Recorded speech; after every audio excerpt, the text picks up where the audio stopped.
Thanks for tuning in. You know who it is, man. Mr. Sauce on everything. Oh man, oh man. So shout out to Big Bank, man. He's going through a lot right now, getting a lot backlash from his interview with 6ix9ine. And during that interview, if you didn't see it, 6ix9ine was trying to pretty much give his side of the story of, not even give his side of the story, but just pretty much trying to call out Atlanta for being hypocrites. Because, of course, they talk about, him being a snitch, but you have a lot of so-called alleged snitching and ratting in Atlanta.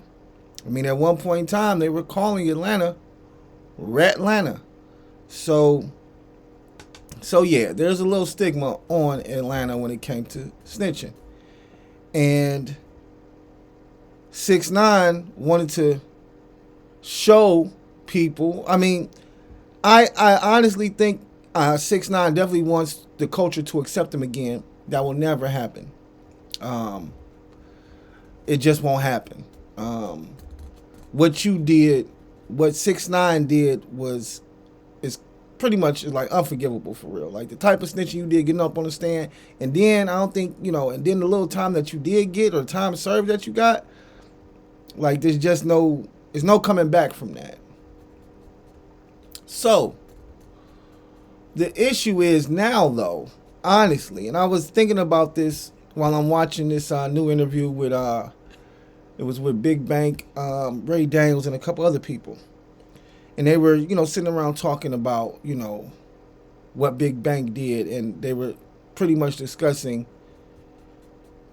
business in the streets, because Big Bank was pretty much explaining that they had the interview for some months, and they were just he was fighting with himself, should he put it out or not. So he ended up putting it out, and it goes viral, of course, and now we're dealing with this. So in the discussion that they had on YouTube with Ray Daniels and everybody else, let's see. Did I have it up? Oh, no.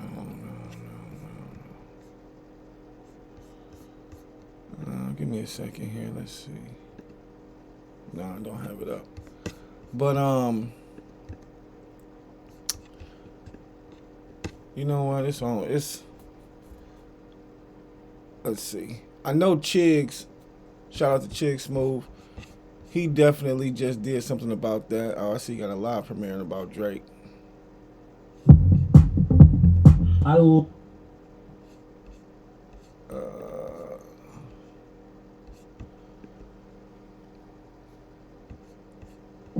It's $88. Yeah, that shit crazy, bro. Nigga risked his life to feed his kid. So you won't do an interview to feed your kid? Yeah. Like, give it a book.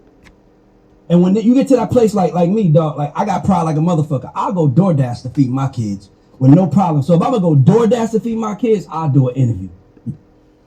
Said, hey y'all, tag 6ix9ine, whatever.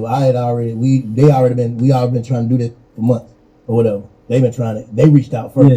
You know what I'm saying? So we had to figure this shit out. I'm battling with myself like, hell nah.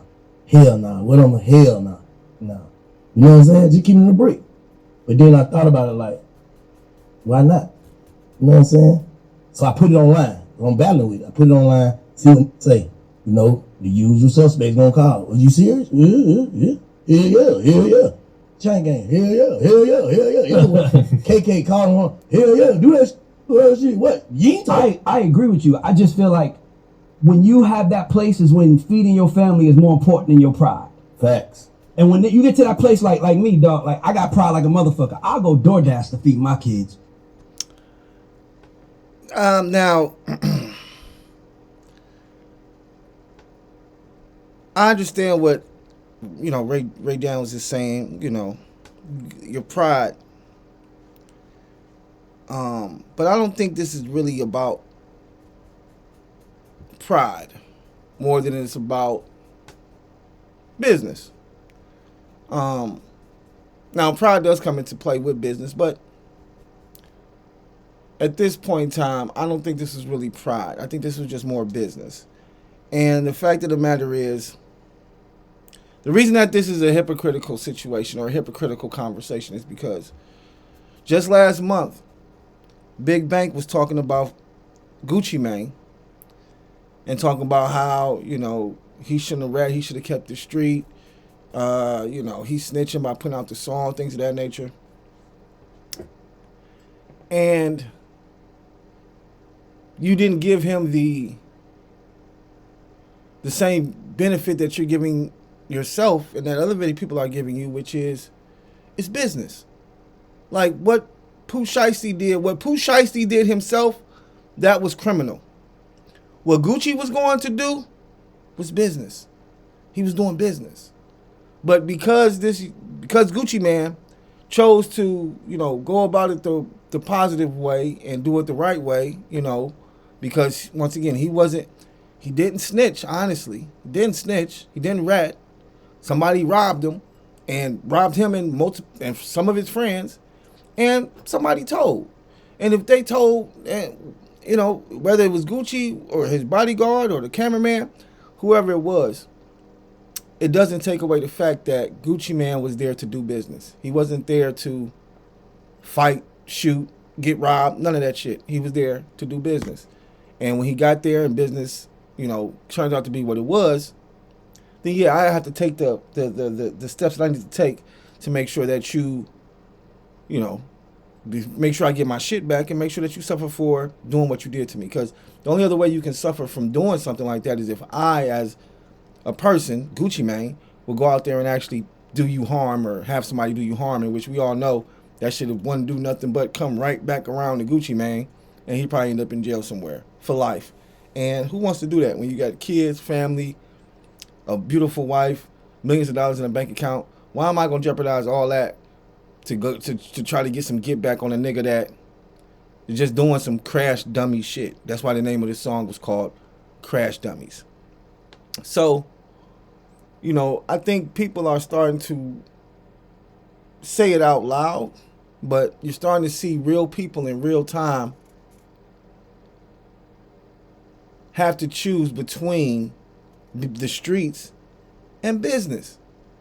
And at this point in time, most black people are picking business. Period. Like, if a nigga 40 and over, he's picking business. Flat out. Like, niggas 40 and over, we not in the streets like that no more. Nigga, we done with that shit.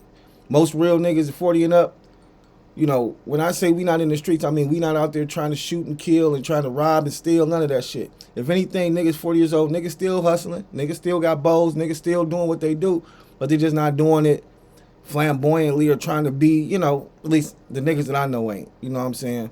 There's definitely some niggas out there still on that trash and still, got a flash and shit like that. But most niggas up in age, niggas still hustling, niggas still getting to it. Niggas ain't got to do all that bullshit like them young niggas do. So yeah, man, Big Bank, like I said, I fuck with the Big Bank podcast. I watch it. I watched the interview. I watched some of the interview. I didn't watch it all because, once again, you can kind of see that, the whole interview was really much 6ix9ine trying to pressure Big Bank into taking his side. And we all know that wasn't going to happen because, nigga, you was wrong. But now that Big Bank is having this conversation and sitting down with other individuals talking about business and talking about how he felt and how people were saying things to him about, what he did, now I think you kind of see where the hypocrisy comes from. You know what I'm saying? You didn't keep it street. You know what I'm saying? You didn't keep it street with 6ix9ine. You didn't keep it street with the hood. Because if you was going to keep it 100% street and stay a street nigga, then you would have passed. You said, fuck that check. Fuck that money. Fuck business. Nigga, it's the streets, nigga. The streets say I shouldn't do an interview with this nigga. So I'm not going to do an interview with this nigga. Yeah, but you didn't let the streets keep you from doing that interview, did you? No. Because, nigga, fuck the streets, nigga. Streets don't mean shit. Fuck them. I'm going to get this check so I can take care of my family, my kids, and shit like that. Same shit with Gucci Mane. Period. Like, Ain't nobody got time for this criminal shit. Niggas ain't criminals no more. Nigga, we ain't out here robbing and doing that shit no more. So when that shit happens to us, don't expect us to be like, oh shit, I'm about to get some get back. Yeah, nigga, I'm telling the police. I'm telling the police to get some get back. And if you didn't rob me for, nigga, something that I have insured, then I have to file a police report because, nigga, it's insurance. I want my money back for the shit that you stole from me. So I have to file a fucking police report in order to get the shit that you stole from me back. So that means that, hey, if you're gonna steal from me and I want to get, and my shit is insured, then yeah, I have to go to the police so I can get my money back for the shit that you stole.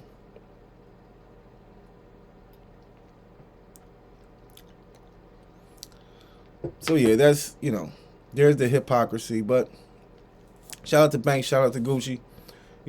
As you can see in real time, man, niggas is growing up. Niggas is being adults. Niggas is being mature and responsible. Niggas is not on the bullshit no more. Niggas is trying to get to this money. Because niggas can look around and see that this country is going fucking down.